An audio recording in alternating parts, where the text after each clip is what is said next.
Not much of a brake zone in turn one. To the hards, you see the red sidewall. Oh, look, it's trying to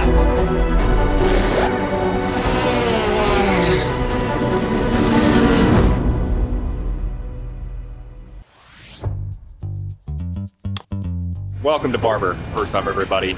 Great to have you here. You came during a mad dash. We have practice in 16 minutes, and we have to change an MGU. We got a hybrid issue. Sometimes this stuff pops up. It's popped up like very last minute, right before practice, so we're trying to get it worked out. Cool thing about this team is everybody on Team Penske, the street cars, they kind of all jump in when we need more help. Just kind of makes you feel good when you're at this team. Sometimes I've wrecked a car, completely destroyed the thing. Everybody on all cars jumps in and try and fix it. So you've always got a great group around you to try and solve the problem. So we're gonna try and get out for a little bit of running in practice two. Yesterday was practice one, went really well, good car. So we just like to get a couple laps here, hopefully in practice two. To add more complexity, it's been raining all overnight, kind of dry right now. Track's drying up, I should say. And then we don't know what's gonna happen for qualifying from a weather perspective. So there's a lot happening. You came at a really good time, right in the middle of chaos. Yeah, I got a clear visor on, just, it looks like it's cloudy. As long as the sun's not gonna peek out, it's nice to have that if it's gonna rain. You got like some extra sealing on there just for rain as well, so it doesn't seep in. So there's like a couple little things that you do just to try and prepare for the rain, making sure that everything's sealed off as best as possible. You're not getting water into areas you don't want it. So we're just gonna stick with that for now, just because we don't know what the weather's gonna do.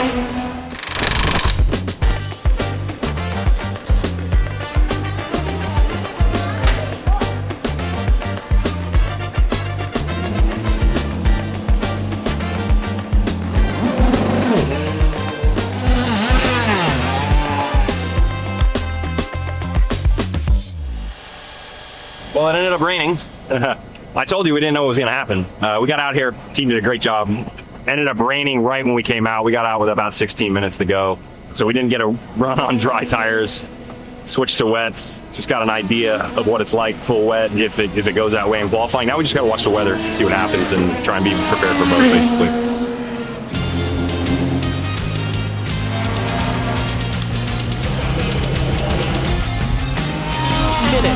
left on the clock here for Group 2, qualifying 1, winding it up. Josef Newgarden about to start a lap.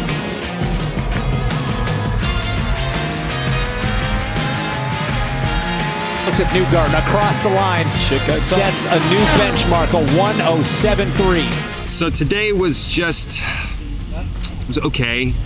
In the end, I think we ended up 9th. Ultimately, we wanted to be in the Fast 6, so it was disappointing to miss out on that. We still have a pretty good grid spot for tomorrow. I think we just got to focus on, a race-winning car in the morning. We're gonna put a bunch of fuel in the thing, and when you fuel this thing up around this place and you add the weight, it changes a lot over a tire stint. So, just trying to get the right balance in the morning is what we're gonna be looking after. And then we'll see what we got for the main show. I mean, tomorrow's where we get the points. So we're focused on that, and I think we'll be able to get forward, and maybe something big can happen. So stick with us. We'll see what tomorrow brings. So this is Scott Hudson, aka Huddy, has helped me out through a lot of different injuries and just kind of keeping me tuned up. You always have something that's popping up every now and then that's bugging you. It's kind of important to keep it in check for the race weekend, so it's nice when we have Huddy around. Make sure we're all tuned up, ready to rock.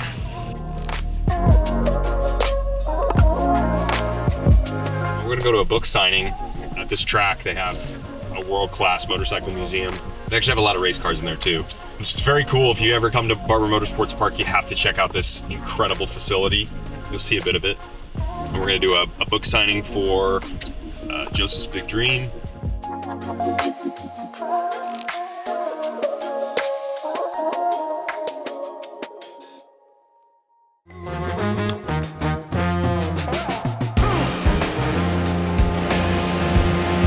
Dave just dropped some great knowledge on us. He goes, isn't this the 10th anniversary of your first win? I didn't really think about it, but it is.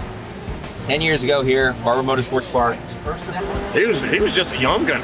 Like, get out of the car. I'm like, oh, you got such a baby face. Little baby Joey. He's grown up. He's all big now. Now he's all grown up. Two-time Indy 500 champion.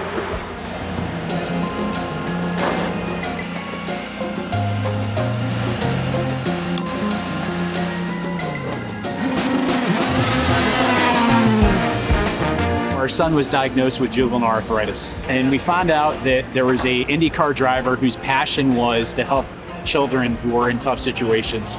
And these children who have rare diseases are blessed with the opportunity for a week to be a child again and the pureness of life. And that was something that was important to Joseph and Ashley, and we've been blessed to get to know Joseph and Ashley accordingly, because it means so much to Joseph and Ashley about the importance of a child being able to enjoy the great things of life, just like he did. Honestly, I think he's an amazing dude. He's done a lot for the community, and you just can't blame him. He cares, and he's just like a regular human being, and I love him for that. He's done a lot for everyone. That's what matters.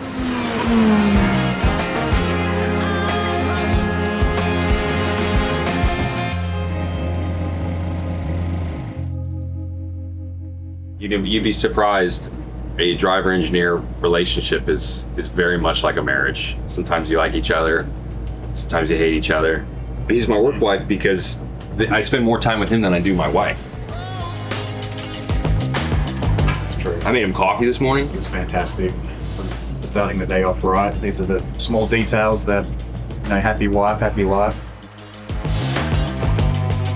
You're trying to maximize the performance of the car in any way possible. So whether that's him describing what the car's doing, me looking at the squiggly lines, deciphering whether the squiggly lines line up with what he's saying, whether the two things meet up. You know, most of the times when you've got a really good driver, they line up, and it makes my job really easy.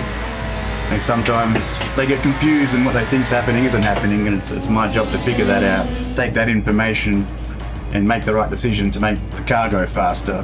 You know, we tune him up in his driving just as much as we tune the car up to try and make the car as good as we possibly can. We got to go out for the session. You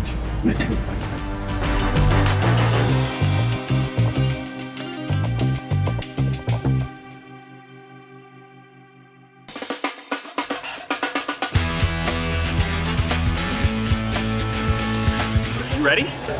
What are we doing, Chad? What are we doing? Tell them what we're doing. You know better than me. Well, we're gonna take the green flag. We're gonna make it through turn 5, clean, push for a little while on blacks. And then we're gonna change some tires pretty quick, I'd say. About 80 degrees, sunny with a little bit of cloud cover. Enough breeze to keep us cool in the fire suits. That's my perfect race day. It's been a very up and down weekend for weather, and now today is just kind of beautiful skies. The track temp will probably be medium, so that should be good for tire life, trying to push on an aggressive strategy. I think most people today are going to be just aggressive. I don't think there's going to be a ton of fuel saving. You're going to try and offset yourself somewhere, but you're going to be pushing most of this race if I'm looking at the strategy sheet right. I think we're relatively quick. We need to hit our marks, try and get a nice top 5 day, and then if something presents itself for a little bit more, we're going to be going for it.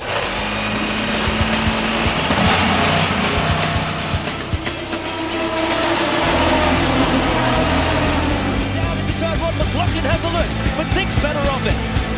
Not much of a break zone. Right side.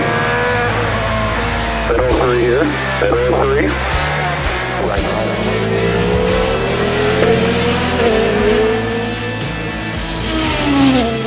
On the inside of Newgarden, that's the soft to the hard. So you see the red side wall.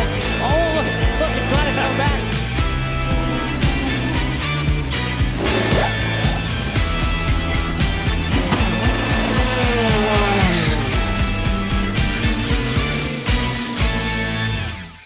We finished 10th in the race. Not really where we wanted to be. We started 9th, and for us, we wanted to move forward a bit, hopefully grab a top 5. Instead, we went a spot backwards. Still a top 10, just right on the cut point of that. So a solid enough result to build on, and I think that's important.